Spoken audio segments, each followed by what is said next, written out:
ഒരുവൻ യേശുക്രിസ്തുവിനെ അറിയുമ്പോൾ മാത്രമേ മതഭക്തിയിൽ നിന്നും പിതൃ പാരമ്പര്യത്തിൽ നിന്നും കുടുംബ മാഹാത്മ്യത്തിൽ നിന്നും അവനെ രക്ഷപ്പെടുവാൻ കഴിയത്തുള്ളൂ. പിന്നെ അവനെ പ്രശംസിക്കാൻ ഒരു വ്യക്തി മാത്രമേ ഉള്ളൂ, എൻ്റെ കർത്താവായിരിക്കുന്ന യേശുക്രിസ്തു. അതാണ് പൗലോസ് ശ്ലീഹ പറഞ്ഞത്, ഞാനോ എൻ്റെ കർത്താവായിരിക്കുന്ന യേശുക്രിസ്തുവിൻ്റെ ക്രൂശിലല്ലാതെ മറ്റൊന്നിലും ഞാൻ പ്രശംസിക്കത്തില്ല. ബെന്യാമിൻ ഗോത്രക്കാരന് അല്ലേ, ന്യായപ്രമാണത്തിൽ അനിന്ത്യന്, പരീശനും പരീശൻ്റെ മകനും, കപ്പൽ മാമൂലിയുടെ മകന്. പിന്നെന്താണ്, താൻ തെരുവുകളിലൊക്കെ ഇറങ്ങിക്കഴിഞ്ഞാൽ റബ്ബി എന്ന് പറഞ്ഞ് ജനങ്ങളെല്ലാം അവൻ്റെ മുമ്പിൽ കുമ്പിടുമായിരുന്നു. ഇപ്പം കണ്ടാൽ കല്ലെറിയാണ്, തുപ്പിയാണ്. പക്ഷേ എന്താണ്, യേശുക്രിസ്തുവിൻ്റെ പരിജ്ഞാന നിമിത്തം ഈ സകല കഷ്ടങ്ങളും സഹിപ്പാൻ ഞാനിതാ യോഗ്യത നേടിയിരിക്കുകയാണ്. അങ്ങനെ പ്രിയരെ, ഇതാണ് യഥാർത്ഥമായിട്ട് ക്രിസ്തീയ ജീവിതം. ഒരു ക്രിസ്തീയ ജീവിതത്തിലേക്ക് വന്നാൽ അവന് മതമില്ല, ജാതിയില്ല, പാരമ്പര്യമില്ല. അവൻ ക്രിസ്തുയേശുവിൽ അങ്ങനെയുള്ളവർ ഒന്നത്രേ. അങ്ങനെ നോക്ക് പ്രിയരെ, ഈ ഏകപുരുഷൻ ചെയ്ത പാപത്താൽ എല്ലാ മനുഷ്യരും പാപിയായിട്ട് തീർന്നു. ഞാൻ പറഞ്ഞത് കള്ളമാണോ? ദൈവവചനം പറയുന്നു, ഒരുവനിൽ നിന്നല്ലയോ, അതായത് ആദമിൽ നിന്നല്ലയോ ദൈവം സകല ജാതികളെയും ലോകമെങ്ങും കുടിയിരിപ്പാനായിട്ട് സൃഷ്ടിച്ചത്. വെളുത്തവരും കറുത്തവരും എല്ലാ മനുഷ്യരും ഈ ഏകപുരുഷൻ്റെ രക്തമാണ്. എല്ലാവരും പാപം ചെയ്ത് ദൈവതേജസ് നഷ്ടപ്പെടുത്തിയവരാണ്. അതായത് നിങ്ങൾ പറയുന്ന പോലെ ഞങ്ങൾ പാപികളാണ്, ദൈവമേ നീ വിശുദ്ധനാണ്.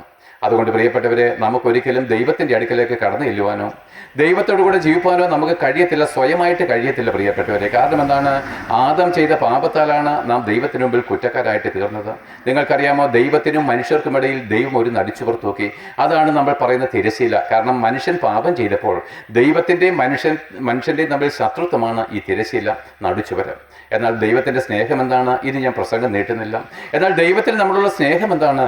ലോകാവസാനമായിരിക്കുന്ന ഈ സമയത്ത് നമ്മളോടുള്ള ദൈവത്തിൻ്റെ അഗാധമായിരിക്കുന്ന സ്നേഹം നിമിത്തം അതിക്രമങ്ങളാലും പാപങ്ങളാലും മരിച്ചുപോയ നമ്മളെ, നരകവിധിക്ക് യോഗ്യരായിട്ട് തീർന്ന നമ്മളെ കർത്താവായിരിക്കുന്ന യേശുക്രിസ്തുവിൻ്റെ രക്തം കൊടുത്ത് നമ്മളെ ശുദ്ധീകരിച്ച് കഴുകി ദൈവത്തിന് മുമ്പിൽ, കർത്താവേ നീ പരിശുദ്ധൻ എന്ന് പറയുമ്പോൾ തന്നെ കർത്താവേ ഞാനും വിശുദ്ധനാണെന്ന് പറയുവാൻ തക്കവണ്ണം നമ്മുടെ പാപങ്ങളെ കഴുകുവാൻ ആ വിശുദ്ധ രക്തം ലോകത്തിലേക്ക് അയച്ചു.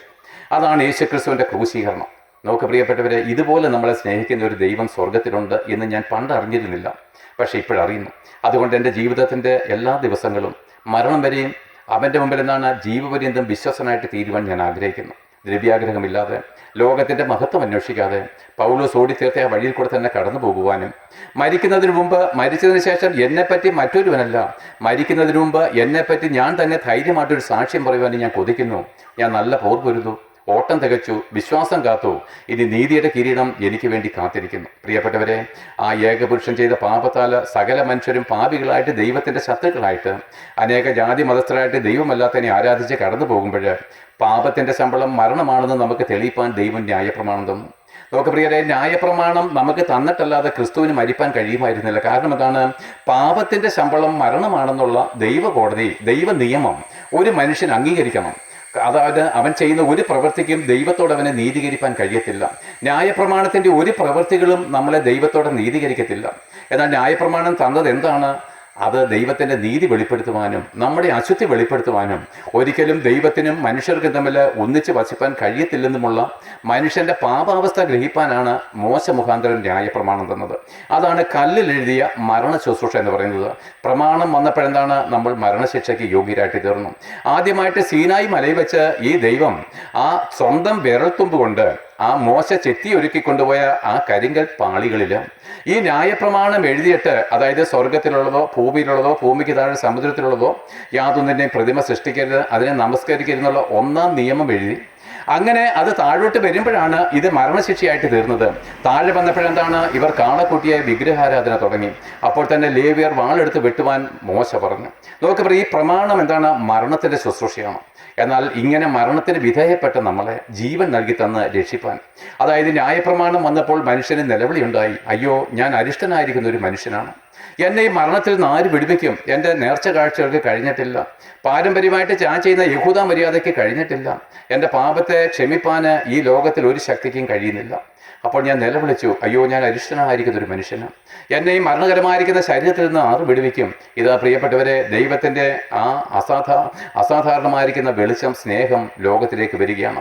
അവൻ ലോകത്തിലേക്ക് വന്നു, ആ വെളിച്ചം ലോകത്തിലേക്ക് വന്നുകൊണ്ടിരുന്നു എന്നുള്ള ആ യോഹന്നാൻ്റെ സുവിശേഷത്തിൽ എഴുതിയിരിക്കുന്ന വണ്ണം നോക്ക് പ്രിയപ്പെട്ടവരെ, ആ ദൈവ വെളിച്ചം യേശുക്രിസ്തു ലോകത്തിലേക്ക് വന്നു. ഇതാ നിന്റെ രക്ഷകൻ, കർത്താവായിരിക്കുന്ന യേശുക്രിസ്തു മുഖാന്തരം നമുക്ക് ജയം തരുന്ന, എന്നുവെച്ചാൽ പാപമോചനം തരുന്ന ദൈവത്തിന് സ്തോത്രം. അങ്ങനെ നോക്ക് പ്രിയരെ, പാപത്തിൻ്റെ ശമ്പളം മരണം എന്നുള്ള ദൈവകോടതിയുടെ മുമ്പിൽ മുമ്പിൽ. ദൈവപുത്രനായിരിക്കുന്ന ക്രിസ്തു, ആകാശത്തെയും ഭൂമിയെ സൃഷ്ടിച്ച ദൈവവചനമായിരിക്കുന്ന ക്രിസ്തു, അവൻ നമ്മുടെ പാപങ്ങളെ ചുമന്നുകൊണ്ട് കാൽവറി ക്രൂശിലേക്ക് കയറുകയും, ഒരു പക്ഷേ എൻ്റെ മുൻ പ്രസംഗങ്ങൾ നിങ്ങൾ കേട്ടിട്ടുണ്ടാകും, അതുകൊണ്ട് ഞാൻ കൂടുതൽ വിശദീകരിക്കുന്നില്ല. ആ ക്രൂശിലേക്കൊന്ന് നോക്കിക്കുക പ്രിയരെ, അതിൻ്റെ ഇടഭാഗങ്ങളെല്ലാം ഞാൻ വിട്ടുകളിയാണ്. ആ യേശുക്രിസ്തുവിനെ നോക്കിക്കേ, അവൻ ചാട്ടവാറടിയേറ്റ് അവൻ്റെ ശരീരമെല്ലാം തകർക്കപ്പെടുന്നത് കണ്ടുപോകും. യഥാർത്ഥമായിട്ടും എന്തിനാണ് ക്രിസ്തു അടിയേൽക്കുന്നത്? തീർച്ചയായിട്ടും ഞാൻ പറയാം, എൻ്റെ അതിക്രമ നിമിത്തമാണ്. എൻ്റെ എന്ന് പറഞ്ഞാൽ നിന്റെയും കൂടെയാണ്. എന്ന് വെച്ചാൽ നമ്മുടെ അതിക്രമങ്ങൾ നിമിത്തമാണ് യേശു ക്രിസ്തു അടിയേൽക്കുന്നത്. നമ്മൾ ഈ ശരീരത്തിൽ ചെയ്ത എല്ലാ തെറ്റിൻ്റെയും ശിക്ഷ ആ ദൈവപുത്രനായിരിക്കുന്ന ക്രിസ്തു ക്രൂസിൽ നിനക്ക് പകരക്കാരനായിട്ട് അടിയേൽക്കുകയാണ്. പാപം ചെയ്ത വ്യക്തി നീയാണ്, ഞാനാണ്. പക്ഷെ ദൈവ കോടതി എൻ്റെ പാപങ്ങളെ അവൻ്റെ മേൽ ചുമത്തപ്പെട്ടത് വഴി എനിക്ക് മേലുണ്ടായിരുന്ന ശിക്ഷ അവൻ്റെ മേൽ കൊടുപ്പാൻ തക്കവണ്ണം കരുണാസമ്പന്നനായ ദൈവം നിന്നെ തൻ്റെ പുത്രനായിരിക്കുന്ന യേശുക്രിസ്തുവിനേക്കാൾ ഉപരി സ്നേഹിക്കുന്നുവെന്ന് എന്തൊരു നല്ല അറിവാണ് പ്രിയരെ. ഞാനാണെങ്കിൽ സാഹിത്യം കൊണ്ടും തത്വജ്ഞാനം കൊണ്ടും കടന്നുപോയൊരു മനുഷ്യനാണ്. സോക്രട്ടീസിനെ വെല്ലണമെന്നും ഷേക്സ്പിയറിനെ വെല്ലണമെന്നും ഞാൻ കൊതിച്ചു. അതിന് തക്കവണ്ണമുള്ള ആത്മശക്തി എനിക്കുണ്ടായിരുന്നു. പക്ഷേ ദൈവത്തിൻ്റെ ആയിരുന്നില്ല, സാത്താൻ്റെ ആയിരുന്നു എന്ന് കർത്താവിനെ അറിഞ്ഞതിന് ശേഷം ഞാൻ മനസ്സിലാക്കി. അത് മുഴുവൻ ഞാൻ തീക്കകത്തായിട്ട് വെന്ത് കളഞ്ഞു പ്രിയരെ. അതിനോട് എനിക്ക് വെറുപ്പ് തോന്നി. എന്നാൽ നോക്ക് പ്രിയപ്പെട്ടവരെ, ഇങ്ങനെ അവൻ അടിയേറ്റ് തകർക്കപ്പെട്ടവന് അവൻ എടുപ്പാൻ കഴിയാത്തവണ്ണം ഭാരമേറിയ മരക്കുരിശ് തോളിലേറ്റിക്കൊണ്ട് പോകുമ്പോൾ നിങ്ങൾ വിചാരിക്കുന്നുവോ മരക്കുരിശ് എന്തോ സാധനമാണെന്നല്ല. അവനെ അടിച്ച മരക്കുരിശ് എന്തോ പുണ്യസാധനമാണ് നിങ്ങൾ വിചാരിക്കുന്നുവോ? അങ്ങനെ വിചാരിക്കില്ല. യഥാർത്ഥമായിട്ടും നോക്കുവിന് യെശയ്യാ പ്രവാചകൻ പറയുന്നു, സാക്ഷാൽ നമ്മുടെ ഭാരങ്ങളെ അവൻ ചുമന്നു. ഏത് ഭാരം? നമ്മുടെ കുഞ്ഞുങ്ങളെ കെട്ടിക്കുവാനുള്ള ഭാരമല്ല, ബാങ്ക് ലോൺ അടയ്ക്കുന്ന ഭാരവുമല്ല, പിന്നെയോ നമ്മുടെ പാപത്താൽ ഉളവായി വന്ന ഭാരം. അത് വഹിക്കാനാണ് മനുഷ്യൻ വിധിക്കപ്പെട്ടത്. ആ പാപഭാരം താഴ്ത്തുവാന് ഈ ലോകത്തിന് ഒരു ശക്തിക്ക് അവനെ സഹായിക്കാൻ കഴിഞ്ഞില്ല. അപ്പോഴാണ് യേശുക്രിസ്തു പറഞ്ഞത്, നിന്റെ പാപം ഞാൻ ചുമന്നുകൊള്ളാം.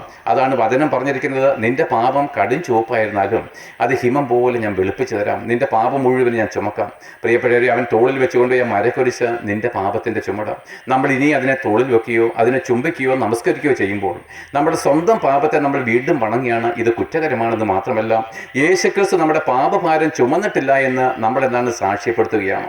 എന്നാൽ നമ്മുടെ ഭയങ്കരമായിരിക്കുന്ന പാപത്തിൻ്റെ ചുമട് ദൈവപുത്രനായിരിക്കുന്ന യേശുക്രിസ്തു തൻ്റെ തോളിൽ ചുമന്നത് വഴി അതേ കുരിശിൽ, അതേ കഴുകുമരത്തിൽ, അതേ നിന്റെ പാപത്തിൽ 2 കള്ളന്മാരുടെ മധ്യേ 3 ആണിമേൽ, നട്ടുചവയിലിൽ, ഗോൽഗോഥ മലമുകളിൽ, ആകാശത്തിനും ഭൂമിക്കും മധ്യേ, ദൈവത്തിനും മനുഷ്യർക്കും ഇടയിൽ കിടന്നുകൊണ്ട് അവൻ നിലവിളിക്കേണ്ടി വന്നു, എൻ്റെ ദൈവമേ, നീ എന്നെ കൈവിട്ടതെന്ത്? അതിൻ്റെ അർത്ഥം അറിയാം പ്രിയരെ. ഞങ്ങളെല്ലായിടത്തും കേരളം മുഴുവൻ ഞാൻ പ്രസംഗിക്കുന്നവനാണ്. കഴിഞ്ഞ ദിവസം ഈരാറ്റുപേട്ടയിൽ പോയി ഒരൊറ്റ ക്രിസ്ത്യാനികളോ ഹിന്ദുക്കളോ അവിടെ ഉണ്ടായിരുന്നില്ല, മുഴുവൻ മുസ്ലിങ്ങളായിരുന്നു. പക്ഷെ അവരെത്ര സന്തോഷത്തോടെ ഞങ്ങളെ സ്വീകരിച്ചു. 250 പുതിയ നിയമം കൊണ്ടുപോയിട്ട് തികഞ്ഞില്ല പ്രിയരെ, ഉച്ചകൊണ്ട് തീർന്നു. അവർ ചോദിച്ച് മേടിക്കുന്നു. പക്ഷേ ക്രിസ്തീയ മതവിശ്വാസികൾ പലപ്പോഴും സുവിശേഷം അറിയിക്കുമ്പോൾ ഞാൻ വളരെ നിന്ന് കേൾക്കേണ്ടി വന്നിട്ടുണ്ട്. വളരെ കല്ലുകൾ കൊണ്ട് എന്നെ എറിയുവാനായിട്ട് കടന്നു വന്ന അനേക ക്രിസ്തീയ മതവിശ്വാസികൾ എൻ്റെ മുമ്പിലുണ്ട്. നോക്ക് പ്രിയപ്പെട്ടവരെ, അതെന്താണ് ഇങ്ങനെ? യഹൂദന്മാരെ പോലെ അവൻ സ്വന്തത്തിലേക്ക് വന്ന് സ്വന്തമായവരോ അവനെ കൈക്കൊണ്ടില്ല എഴുതിയിരിക്കുന്ന പോലെ ഇന്ന് സുവിശേഷത്തിനോട് ഏറ്റവും വെറുപ്പ് കാണിക്കുന്നത് ക്രിസ്തീയ സമുദായങ്ങളാണ്. അവർക്ക് ഈ വചനത്തിനെ ആവശ്യമില്ല. നിങ്ങളുടെ പുരോഹിതന്മാർ പോലും പഠിപ്പിക്കുന്നു, ഇങ്ങനെയുള്ള സുവിശേഷം കേൾക്കരുത്, പാപമോചനം നിങ്ങൾക്ക് ആവശ്യമില്ല എന്നൊക്കെയാണ് അവർ പറയുന്നത് പ്രിയരെ. എന്നാൽ നോക്കുവിന് നിങ്ങളോടുള്ള അഗാധമായിരിക്കുന്ന സ്നേഹം കൊണ്ടും നിങ്ങൾ ഒരാൾ മരിച്ചു പോയി കഴിഞ്ഞാൽ നിങ്ങൾ കടന്നു പോകുന്ന നരകത്തെപ്പറ്റി നല്ല വ്യക്തതയുണ്ടായിട്ട് നിങ്ങൾ കണ്ണുനീരോടുകൂടി പ്രസംഗിക്കുന്നത്. എന്നാൽ നോക്ക് പ്രിയപ്പെട്ടവരെ, ആ ക്രിസ്തു നമ്മുടെ പാപഭാരം ചുമന്നത് വഴി ആ ക്രൂശിൽ നിലവിളിക്കുവാനുള്ള കാര്യം എന്തെന്നറിയാമോ? ഇപ്പോൾ ക്രൂശിൽ തൂങ്ങിക്കിടക്കുന്നത് ദൈവപുത്രനായിരിക്കുന്ന ക്രിസ്തുവായിട്ടല്ല, അവൻ്റെ ക്രിസ്തുത്വം അല്ലെങ്കിൽ ദൈവികത്വം മുഴുവൻ അവൻ താഴ്ത്തിക്കളഞ്ഞു. ഇപ്പോൾ അവൻ വെറും ഒരു മനുഷ്യനാണ്, ഒന്നും ചെയ്യുവാൻ കഴിയാത്ത, നിനക്ക് പകരക്കാരനായിരിക്കുന്ന വെറും ഒരു മനുഷ്യൻ. നിന്റെ പാപം ചുമന്നത് വഴി നിന്റെ പാപത്തിൻ്റെ ശിക്ഷ ഏൽക്കുന്ന വെറും ഒരു മനുഷ്യൻ. ആ സ്വർഗസിംഹാസനത്തിൽ ഇരിക്കുന്ന ഇപ്പോൾ അവൻ്റെ പിതാവായിരിക്കുന്ന ദൈവമായിട്ടല്ല പ്രിയരെ. അവനൊരിക്കലും വേർതിരിഞ്ഞിട്ടില്ല. ഞാനും പിതാവും ഒന്നാകുന്നു എന്ന് മുതൽ ലോകസ്ഥാപനത്തിന് മുമ്പ്, ആകാശവും ഭൂമിയും ഉളവാകുന്നതിന് മുമ്പ്, ദൈവത്തിൻ്റെ ഉള്ള നാൾ മുതൽ പറഞ്ഞ തെറ്റാണ്. ദൈവം ആദിയും അന്തവുമാണ്. അനാദികാലം മുതൽ പിതാവിൻ്റെ മടിയിലിരുന്നവന്. പക്ഷേ ഈ ക്രൂശിൽ പിതാവും പുത്രനും തമ്മിൽ വേർതിരിയപ്പെട്ടു. അതുകൊണ്ടാണ് യേശുക്രിസ്തു ഇവിടെ പിതാവ് എന്നുള്ള വിളി മാറ്റി ദൈവമേ എന്ന് വിളിക്കുവാൻ തക്കവണ്ണം താഴ്ത്തപ്പെട്ടു. അതേ പ്രിയപ്പെട്ടവരെ, ആ യേശുക്രിസ്തു അവരെ ഇപ്പോൾ വിധിക്കുന്ന, നമ്മുടെ പാപം മുഖാന്തരം മരണശിക്ഷയ്ക്ക് വിധിക്കുന്ന ഒരു ജഡ്ജിയായിട്ട് അവൻ്റെ പിതാവ് സ്വർഗത്തിയിരിക്കുകയാണ്. അങ്ങനെ ആ യേശുക്രിസ്തു ക്രൂശിൽ മരിക്കുമ്പോൾ നമുക്കറിയാം, പൗലോസ് ശ്ലീഹ ഇങ്ങനെ പറഞ്ഞു, ദൈവം ഒരുവനത്രേ, ദൈവത്തിനും മനുഷ്യർക്കും ഇടയിൽ ഏക മധ്യസ്ഥനേ ഉള്ളൂ. നമ്മുടെ പാപത്തിന് പരിഹാര ബലിയായിട്ട് തൻ്റെ പ്രാണനെ വിട്ടുകൊടുത്ത മനുഷ്യനായ യേശുക്രിസ്തു. അങ്ങനെ നമ്മുടെ പാപഭാരം ചുമന്ന് നമുക്ക് പകരക്കാരനായിട്ട് ക്രിസ്തു ദൈവ കോടതിയുടെ മുമ്പിൽ മരിക്കുകയാണ്. അവൻ മരിക്കുമ്പോൾ ഞാൻ ആദ്യം പറഞ്ഞതുപോലെ ദൈവം ഒരു നടിച്ചുവർ തൂക്കിയായിരുന്നല്ലോ. ആദം പാപം ചെയ്തപ്പോൾ ദൈവവും മനുഷ്യരുടെ ശത്രുത്വ നിമിത്തം ഒരു തിരശീല തൂക്കി. ആ തിരശീല മുകൾ തൊട്ട് താഴെ വരെയും കീറിപ്പോയി. പ്രിയരെ, ദൈവവും മനുഷ്യൻ നമ്മളെ ശത്രുത്വം ദൈവം കീറിക്കളഞ്ഞെന്നോ. കാരണം സ്വർഗത്തിൽ ഒരു വാതിലേ ഉള്ളൂ, ഞാൻ വാതിലാകുന്നു, എന്നിൽ കൂടെ കടക്കുന്നവൻ മേച്ചിൽ കണ്ടെത്തും. ആ ഏക വാതില് ക്രിസ്തുവായിരുന്നു. എന്നാൽ ആ ക്രിസ്തുവിനെ ദൈവം മനുഷ്യരുടെ മുമ്പിൽ അടച്ചു വെച്ചിരുന്നു.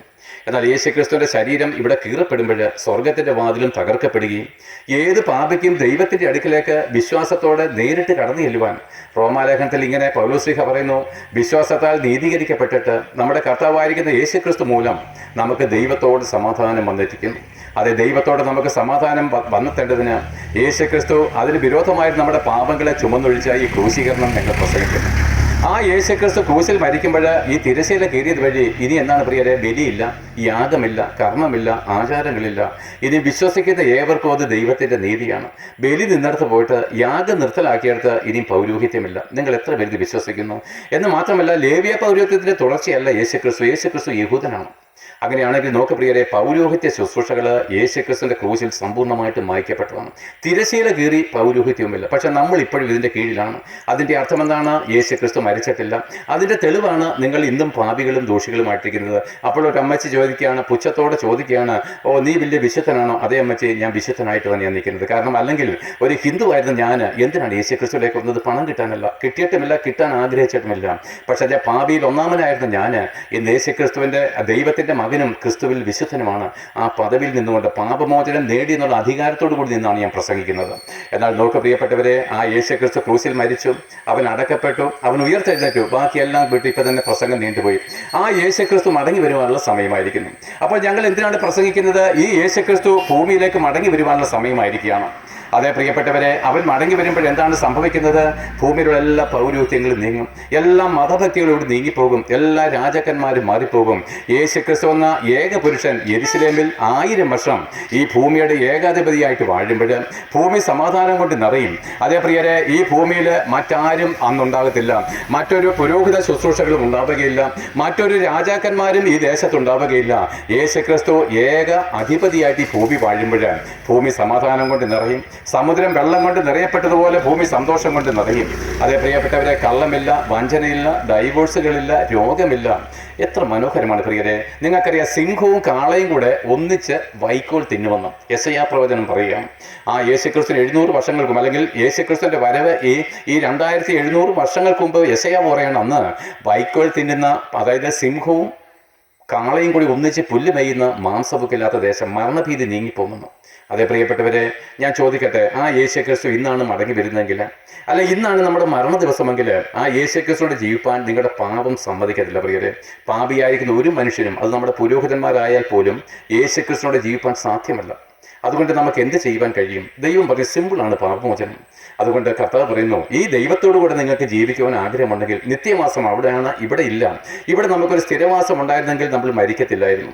എന്നാൽ എത്ര കോടി വർഷം കഴിഞ്ഞാലും തീരാത്ത ഈ നിത്യവാസത്തിലേക്ക് നിങ്ങൾ പ്രവേശിക്കേണ്ടതിന് നിങ്ങളുടെ പാപം തടസ്സമായിട്ട് നിൽക്കുന്നത് കൊണ്ട് ആ പാപത്തിൽ നിങ്ങളെ വീണ്ടെടുത്ത് ദൈവത്തിൻ്റെ മക്കളും വിശുദ്ധരുമാക്കി തീർക്കേണ്ടതിന് എന്താണ് നമുക്ക് ചെയ്യാനുള്ളത്? കർത്താവേ, ഞാൻ എന്ത് ചെയ്യണ്ടു? പത്രോസിൻ്റെ പ്രസംഗം കഴിഞ്ഞപ്പോൾ അനേക ദേശങ്ങളിൽ എന്താണ് ചുറ്റി സഞ്ചരിച്ചിരുന്ന, അല്ലെങ്കിൽ മറ്റ് രാജ്യങ്ങളിൽ പാർത്തിരിക്കുന്ന യഹൂദ സഹസ്രങ്ങൾ ആ പെരുന്നാൾ ദിവസം ചോദിച്ചു, പറ്റിപ്പോയി, ഞങ്ങൾ എന്ത് ചെയ്യണം? പൗലോസ്ലീഹ ഇങ്ങനെ പറഞ്ഞു, പത്രോസ്ലീഹ ഇങ്ങനെ പറഞ്ഞു, നിങ്ങൾ ഓരോരുത്തരും മാനസാന്തരപ്പെട്ടതിന് ശേഷം നിങ്ങളുടെ പാപമോചനത്തിനായിട്ട് യേശുക്രിസ്തുവിനോട് ചേരുവാൻ സ്നാനമേൽക്കണം. അപ്പോൾ പരിശുദ്ധാത്മാവെന്ന ദാനം ലഭിക്കും. അത് നിങ്ങൾക്കും നിങ്ങളുടെ മക്കൾക്കും ദൂരസ്ഥരും സമീപസ്ഥരുമായിരിക്കുന്ന ഏവർക്കുമുള്ള വാഗ്ദത്തമാണ്. അപ്പോൾ നോക്ക് പ്രിയരെ, ഞാൻ മുമ്പേ സാക്ഷ്യം പറഞ്ഞതുപോലെ ഞാൻ വിശുദ്ധനാണെന്ന് തൻ്റെ ഇടത്തോട് പറയുവാൻ നമ്മൾ എന്ത് ചെയ്യണം? ഒന്നാമത് നമ്മൾ മാനസാന്തരപ്പെടണം. അപ്പോൾ ഒരുത്തൻ പറഞ്ഞു, കള്ളു കുടിക്കാത്തവൻ മാനസാന്തരപ്പെടണോ? വേണം. പ്രിയരെ, കള്ളുകൂടി നിർത്തുന്നതല്ല മാനസാന്തരം. പിന്നെ എന്താണെന്നറിയാമോ? നമ്മൾ പാപിയാണെന്ന് പറഞ്ഞപ്പോൾ ആദമിൻ്റെ മക്കളാണ്. അപ്പോഴെന്താണ്? നമ്മുടെ പിതൃപാരമ്പര്യങ്ങളെയും മതഭക്തികളെയും ദൈവം തള്ളിക്കളഞ്ഞ പൗരോഹിത്യത്തെയും തള്ളി ഈ യേശുക്രിസ്തു സ്വർഗം വിട്ട് ഇറങ്ങി വന്ന് എനിക്ക് വേണ്ടി മരിച്ചു. അതുകൊണ്ട് അവൻ എന്നെ ഇത്രമാത്രം സ്നേഹിക്കുന്നത് വഴി ഇനി ഞാൻ അവനെയാണ് ഒന്നാമത് സ്നേഹിക്കുന്നത്. ഇനി എനിക്ക് പാരമ്പര്യം വേണ്ട, പൗരോഹിത്യം വേണ്ട, എന്താണ് എൻ്റെ പഴയകാല ജീവിതങ്ങളൊന്നും വേണ്ട. ഈ യേശുക്രിസ്തുവിനോട് കൂടി എനിക്ക് ജീവിച്ചാൽ മതി. ഇതാണ് പ്രിയരെ ദൈവത്തോടുള്ള സ്നേഹം. ആ തീരുമാനം എടുക്കുന്നതാണ് മാനസാന്തരം. അങ്ങനെ മാനസാന്തരപ്പെട്ടതിന് ശേഷം വേണം നിങ്ങൾ സ്നാനത്തിലേക്ക് വരുവാൻ. അത് എനിക്കറിയാം, അത് നിങ്ങൾ ഏറ്റവും കൂടുതൽ വെറുക്കുന്ന ഒരു കാര്യം. പക്ഷേ ഈ സ്നാനത്താൽ അല്ലാതെ നിങ്ങൾക്ക് രക്ഷയില്ലെന്നുള്ള സത്യം അറിഞ്ഞുകൊള്ളുവിൻ. യേശുക്രിസ്തുവും പറഞ്ഞു, വിശ്വസിക്കുകയും സ്നാനമേൽക്കുകയും ചെയ്യുന്നവൻ രക്ഷിക്കപ്പെടും, ഇല്ലാത്തവർ നരകവിധിയിൽ ശിക്ഷാവിധിയിൽ അകപ്പെട്ടു പോകും. അതുകൊണ്ട് പ്രിയപ്പെട്ടവരെ, ഈ കല്ലറയിലേക്ക് നമ്മൾ ചെല്ലുമ്പോൾ നമ്മൾ സമ്പത്തുള്ളത് കൊണ്ടും നമ്മളെ എല്ലാവരും ബഹുമാനിക്കുന്നതുകൊണ്ടും മനോഹരമായിരിക്കുന്ന ഒരു അടക്കം നമുക്ക് കിട്ടും. എന്നാൽ നോക്ക് പ്രിയപ്പെട്ടവരെ, അതിനപ്പുറം നമ്മൾ തേങ്ങിക്കൊണ്ട് നിരാശയോടെ നിലവിളിയോടുകൂടെ നരകവിധിയിലേക്ക് പോകും. നമ്മൾ അടക്കപ്പെട്ടവർ അനേകരും അങ്ങനെയാണ് പോയിരിക്കുന്നത്.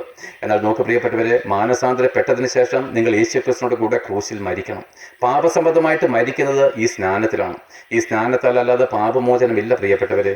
എത്രമാത്രം വേദനയോടുകൂടെ ഞങ്ങൾ പ്രസംഗിക്കുന്നത്. ഏത് മനുഷ്യനും ഈ രക്ഷ സന്തോഷത്തോടെ സ്വീകരിക്കാൻ കഴിയും, ഇന്ന് വേണമെങ്കിൽ കഴിയും. നൂറ്റാണ്ടുകളായിട്ട് നിങ്ങൾ പാപികളും ദോഷികളും എന്നുള്ള പദവി ഇന്ന് കൊണ്ട് നിങ്ങൾക്ക് തീർക്കാൻ പറ്റും. ഇന്ന് തന്നെ നിങ്ങൾക്ക് വിശുദ്ധനായിട്ട് തീരാൻ പറ്റും. അതാണ് പറഞ്ഞത്, ഒരുവൻ ക്രിസ്തുവിലായാൽ അവൻ പുതിയ സൃഷ്ടിയാകുന്നു. അങ്ങനെ സ്നാനമേറ്റവരെ വിശുദ്ധന്മാരെന്നാണ് പറയുന്നത്. റോമാലേഖനം മുതലുള്ള എല്ലാ ലേഖനങ്ങളും വിശുദ്ധന്മാർക്കുള്ളതാണ്. അവർ ഒന്നിച്ചു ചേർന്ന് വേണം കൂട്ടായ്മ ആചരിക്കാൻ. പിന്നെയും പാപികളായിരിക്കുന്ന പഴയ കൂട്ടായ്മയിലേക്ക് നിങ്ങൾ അപ്പം നുറുക്കാൻ പോകല്ല. അത് ഇരട്ടി നിങ്ങൾക്ക് ശിക്ഷായോഗ്യമായിട്ട് തീരും. അങ്ങനെ മാനസാന്തരപ്പെട്ട് സ്നാനമേറ്റ വിശുദ്ധന്മാരെ ഒന്നിച്ച് കർത്താവായിരിക്കുന്ന യേശുക്രിസ്തുവിന്റെ വരവിന് വേണ്ടി അപ്പോസ്തലന്മാരുടെ ഉപദേശം കേട്ടും കൂട്ടായ്മ ആചരിച്ചും അപ്പം നുറുക്കിയും പ്രാർത്ഥന കഴിച്ചും വിശുദ്ധന്മാരുടെ കൂട്ടായ്മ മുമ്പോട്ട് പോകണം. ഒരു പെൺകുട്ടി തന്റെ പുരുഷന് വേണ്ടി വിശുദ്ധിയോടെ കാത്തിരിക്കുന്ന പോലെ കർത്താവിന്റെ വരവിന് വേണ്ടി ലോകസ്നേഹത്തിൽ പെട്ടുപോകാതെ, പാപത്തിന്റെ വഞ്ചനയിലും മതഭക്തിയിലും കുടുങ്ങിപ്പോകാതെ വിശുദ്ധിയോടെ നമ്മൾ ജീവിക്കണം പ്രിയപ്പെട്ടവരെ. അത് സിമ്പിളാണ്. അവനെ സ്നേഹിക്കുന്നവർക്ക് എല്ലാവർക്കും, അവനെ സ്നേഹിക്കുന്നവർക്ക് പാപം ചെയ്യാൻ കഴിയത്തില്ല പ്രിയരെ. എന്നാൽ നോക്കുവിന് നാളെ യേശുക്രിസ്തു മടങ്ങി വരും. ഞാൻ ഉറപ്പായിട്ടും വിശ്വസിക്കുന്നു, അതുകൊണ്ട് പ്രസംഗിക്കുന്നു. അപ്പോൾ എൻ്റെ പ്രത്യാശ എന്താണ്? ഞങ്ങൾ ഈ സുവിശേഷത്തിൽ അടി കിട്ടിയിട്ടുണ്ട്, തുപ്പലേറ്റിട്ടുണ്ട്, എന്തൊക്കെ ചീത്തയാണ് പറഞ്ഞത്. എല്ലാ ജാതി മതസ്ഥരും ഞങ്ങൾ ചീത്ത വിളിക്കാറുണ്ട്, ക്രിസ്ത്യാനികൾ ഉൾപ്പെടെ വിളിക്കാറുണ്ട്. പക്ഷേ ഞങ്ങൾക്കിതെല്ലാം ഒരു സന്തോഷം, ഒരു നിക്ഷേപമാണ്. എൻ്റെ നാമനിമിത്തം നിങ്ങളെ വിടക്ക് നേടുമ്പോൾ നിങ്ങൾ സന്തോഷിച്ച് തുള്ളുവിൻ. സ്വർഗത്തിൽ നിങ്ങൾക്ക് പ്രതിഫലം വലുതാകുന്നുവല്ലോ. അപ്പോൾ ഞങ്ങൾ ഈ അപമാനം മുഴുവൻ സ്വർഗത്തിലെ നിക്ഷേപങ്ങളാണ് പ്രിയരെ. നിങ്ങൾക്ക് അത് ഇന്നവരെ ലഭിക്കാൻ പറ്റിയിട്ടില്ലല്ലോ. യേശുക്രിസ്തുവിന്റെ നാമനിമിത്തം നിങ്ങൾ ഇന്നവരെ അപമാനത്തിലേക്ക് വന്നിട്ടുമില്ലല്ലോ. അതുകൊണ്ട് സ്വർഗത്തിൽ നിക്ഷേപം ഇതേവരെ ഇല്ല. എന്നാൽ ഇനി ഉത്സാഹിക്കുമെങ്കിൽ നിങ്ങൾക്ക് അത് ലഭിക്കും. എന്നാൽ നോക്ക് പ്രിയരെ, നാളെ യേശുക്രിസ്തു മടങ്ങി വരുമ്പോൾ അതിനു മുമ്പ് ഞാൻ മരിച്ചു പോയാലും കൊല്ലപ്പെട്ടാലും എൻ്റെ ഒരു മുടി പോലും നഷ്ടമാക്കാതെ തിരികെ തരികയും ഈ ശരീരം മാറി തേജസ്സും തിളക്കമേറിയതുമായിരിക്കുന്ന ഒരു പുതിയ ശരീരം ധരിച്ചുകൊണ്ട് 1000 വർഷം ഞാൻ യേശുക്രിസ്തുവിന്റെ ഭൂമിയിൽ അവനോടുകൂടെ രാജാവായിട്ട് മടങ്ങി വരും പ്രിയരെ. വെറുതെയല്ല ഞങ്ങൾ പ്രസംഗിക്കുന്നത്, വെറുതെയല്ല നിന്ന് അനുഭവിക്കുന്നത്, അധികാരത്തോടും അഭിമാനത്തോടും കൂടിയാണ് പ്രസംഗിക്കുന്നത്. അമേരിക്കൻ പ്രസിഡന്റ് മുമ്പിൽ പോലും അധികാരത്തോട് നിൽപ്പാനുള്ള പവർ ഞങ്ങൾക്കുണ്ട് പ്രിയരെ. ഓർത്തുകൊള്ളുവിന്, ഈ ശക്തി, അത്യന്തമായിരിക്കുന്ന ശക്തി ക്രിസ്തുവിലും വ്യാപരിച്ചിരുന്നു. അതേ ശക്തി ഞങ്ങൾക്ക് പരിശുദ്ധാത്മാവിലുണ്ട്. എന്നിട്ടോ 1000 ആണ്ട് കഴിയും, അന്ന് ലോകം അവസാനിക്കും. അന്ന് ഞങ്ങൾ പിതാവായ ദൈവത്തിൻ്റെ സ്വർഗത്തിലേക്ക് പറന്നു പോകും പ്രിയരെ. എന്തൊരു ആനന്ദമാണ്, എന്തൊരു സന്തോഷമാണ് ഈ പ്രത്യാശ ജീവിതം. എന്നാൽ നോക്ക് പ്രിയരെ, നിങ്ങൾ ഇതിനെ തള്ളി നിങ്ങളുടെ മതഭക്തിയിലും പാരമ്പര്യത്തിൽ നിന്നുകൊണ്ട്, പൗരോഹിത്യത്തിന് അടിമപ്പെട്ട് നിന്നുകൊണ്ട് നിങ്ങൾ പാപികളായിട്ടാണ് മരിക്കുന്നതെങ്കിൽ, പാരമ്പര്യപ്രകാരമുള്ള അനുഭവത്തിൽ നിങ്ങൾ പാപികളായിട്ടാണ് മരിക്കുന്നതെങ്കിൽ, പ്രിയപ്പെട്ടവരെ, വളരെ വളരെ ദുഃഖത്തോടെ ഞാനൊരു കാര്യം പറയാം. ഇന്നാണ് യേശുക്രിസ്തു മടങ്ങി വരുന്നതെങ്കിൽ ഇന്നേക്ക് 1000 ആണ്ട് തികയുന്ന ലോകം അവസാനിക്കും പ്രിയരെ, ഉറപ്പായിട്ടും അവസാനിക്കും. അതായത് ഇന്നും നാളെ ഒന്നും ലോകം അവസാനിക്കത്തില്ല. ഇന്ന് ക്രിസ്തു വരണം. വന്നതിന് ശേഷം 1000 ആണ്ട് കഴിയണം ലോകം അവസാനിക്കാൻ. പക്ഷെ എന്നെ കേൾക്കുന്ന നിങ്ങൾ ഈ ഭൂമിയിൽ പാപിയായിട്ടാണ് മരിക്കുന്നതെങ്കിൽ അന്ന് നിങ്ങൾ ഉയർത്തെഴുന്നേൽക്കും. ഇതേ രൂപത്തിൽ നിങ്ങളുടെ കല്ലറുകളെ ഭേദിച്ച് നിങ്ങൾ പുറത്തു വരും. അവിടെ പറയുന്നു, മരണം തന്നിൽ മരിച്ചവരെ ഏൽപ്പിച്ചു കൊടുത്തു, പാതാളം തന്നിൽ മരിച്ചവരെ ഏൽപ്പിച്ചു കൊടുത്തു. അതേ പ്രിയരെ, ഇത് രണ്ടാമത്തെ മരണം. ജീവപുസ്തകത്തിൽ പേരെഴുതി കാണാത്ത ഏവനെയും തീപ്പൊയ്ക്ക് തള്ളിക്കളയും. അത് നിങ്ങൾ പാപിയായിട്ട് മരിച്ചതുകൊണ്ട്, യേശുക്രിസ്തുവിന്റെ രക്തത്തെ നിങ്ങൾ പരിഹസിച്ച് നിന്ദിച്ചതുകൊണ്ട്, സ്വീകരിക്കാഞ്ഞതുകൊണ്ട് നിങ്ങൾ നിത്യമായിരിക്കും നരകാഗ്നിയിലേക്ക് അന്ന് തള്ളപ്പെടും. മാനസാന്തരപ്പെട്ടില്ലെങ്കിലേ ഉള്ളൂ കേട്ടോ പ്രിയപ്പെട്ടവരെ. നമ്മൾ ഒരാളുടെ ആത്മാവ് നരകാഗ്നിയിലേക്ക് വീണാൽ ഒരു നാളും ഒരു മടങ്ങി വരവില്ല. എത്ര കോടി വർഷം എന്നൊരു കണക്കില്ല. അത് സൂര്യനില്ല, ചന്ദ്രനില്ല, നക്ഷത്രങ്ങളില്ല, സമയമില്ല, കാലമില്ല. അതുകൊണ്ട് പ്രിയപ്പെട്ടവരെ, എറ്റേണലാണ്, ഇൻഫിനിറ്റിയാണ് പ്രിയ, നിത്യത എന്ന് പറയും. ആ ഭയങ്കരമായിരിക്കുന്ന നരകച്ചൂളയിലേക്ക് നിങ്ങൾ വീഴാതിരിക്കാനാണ് ഞങ്ങളെപ്പോലുള്ള ഉപദേശിമാര് കഷ്ടമേറ്റ് നിന്നയേറ്റ്, അപ്പോസ്തലനായിരിക്കുന്ന പൗലോസ് ഉൾപ്പെടെയുള്ളവര് ഈ ലോകത്തിൽ നിന്നയേറ്റ് കടന്നു വന്നത്. ആകയാൽ നിങ്ങൾ ആരും ആ ക്രിസ്തുവിൻ്റെ നാളിൽ നശിച്ചു പോകാതിരിക്കേണ്ടതിന് അവിടുന്ന് പറയുന്നു, നശിച്ചു പോകുന്നവരുടെ ഇടയിൽ ഇത് പോഷത്വമാണ്, രക്ഷിക്കപ്പെടുന്നവരുടെ ഇടയിൽ ഇത് ദൈവശക്തിയാണ്. ഈ സത്യസുവിശേഷം നിങ്ങളോട് അറിയിച്ചത് വഴി നാളെ കർത്താവായിരിക്കുന്ന യേശുക്രിസ്തുവിൻ്റെ മുമ്പിൽ നിങ്ങളുടെ ആത്മാവ് സംബന്ധിച്ച് ഞാൻ ധൈര്യമുള്ളവനായിരിക്കും. എന്നാൽ നിങ്ങൾ എങ്ങനെ നിൽക്കുമെന്നുള്ള കാര്യം നിങ്ങൾ തന്നെ തീരുമാനിച്ചു കൊള്ളുവിരുന്ന് നിങ്ങൾക്ക് തന്നെ ഭരം ഏൽപ്പിച്ചുകൊണ്ട് ഞാൻ ഈ പ്രസംഗം നിർത്തി കടന്നു പോകുന്നു. ഏവർക്കും യേശുക്രിസ്തുവിൻ്റെ നാമത്തിൽ നന്ദി.